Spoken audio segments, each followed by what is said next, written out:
Bienvenue à tous sur le programme TV RLC, comme chaque semaine. Aujourd'hui, nous allons évoquer le domaine de la course et la question principale est comment bien récupérer après l'effort. Pour cela, nous sommes en présence du scientifique Luna Mouchel et de la sportive Céline Bellemant. Bonjour à tous. Bonjour. Alors, pour commencer, qu'est-ce que la récupération ? Il s'agit d'une période réservée à l'organisme pour provoquer une activité pendant laquelle l'ensemble du système sollicité pendant l'effort se restructure. Quels sont les effets de la récupération sur le rythme cardiaque et la capacité respiratoire ? Comme nous le savons tous, le rythme cardiaque et la respiration augmentent lors de l'effort, puis diminuent petit à petit lors de la récupération. Quelle est la différence entre la récupération active et la récupération passive ? La récupération passive, c'est lorsque l'organisme est totalement au repos et qu'il n'y a aucune sollicitation de type musculaire ou énergétique après l'effort. Et la récupération active, c'est lorsque on reste actif après un effort de faible intensité. Et vous, Céline, faites-vous toujours une récupération après l'effort ? La plupart du temps, j'essaye de récupérer, mais je préfère quand même me reposer après avoir couru. Et vous, que pensez-vous de récupérer après l'effort ? Je pense que la récupération est trop souvent négligée par les sportifs qui éprouvent le besoin de décompresser après un effort. Il faut pourtant le faire pour améliorer ses performances. L'élimination des déchets et la réhydratation sont une priorité. Pourquoi la récupération active peut accélérer la récupération globale ? Durant un effort, notre corps brûle les graisses et cela libère les toxines qui s'accumulent dans nos muscles.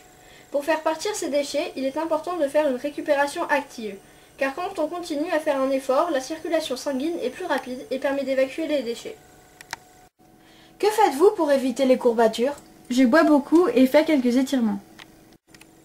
Êtes-vous d'accord avec Céline ? Tout à fait. Pour éviter les courbatures dues aux micro-déchirures, il faut toujours boire et beaucoup s'étirer. Que faut-il faire après la récupération ?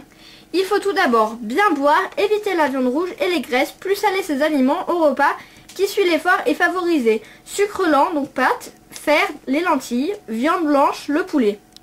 Il faut aussi bien dormir et prendre un bain froid ou tiède pour baisser la température du corps. Avec toutes les questions de l'interview, qu'avez-vous retenu, Céline ? Pour bien récupérer après un effort, il est important d'avoir une alimentation complète, riche en protéines et en glucides. Un léger footing ou une marche de récupération peut aider à améliorer ses performances et il est recommandé de bien boire et de bien dormir. Voilà, cette émission est maintenant terminée. Je tiens à remercier Céline et Luna pour s'être déplacées. Et moi, je vous dis à la semaine prochaine pour un nouveau sujet.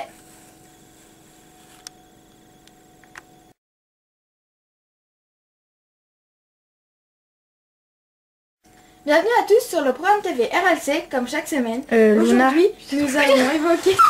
Que faites-vous pour éviter les courbatures ? Je bois beaucoup. Alors, pour commencer, qu'est-ce que la récupération ?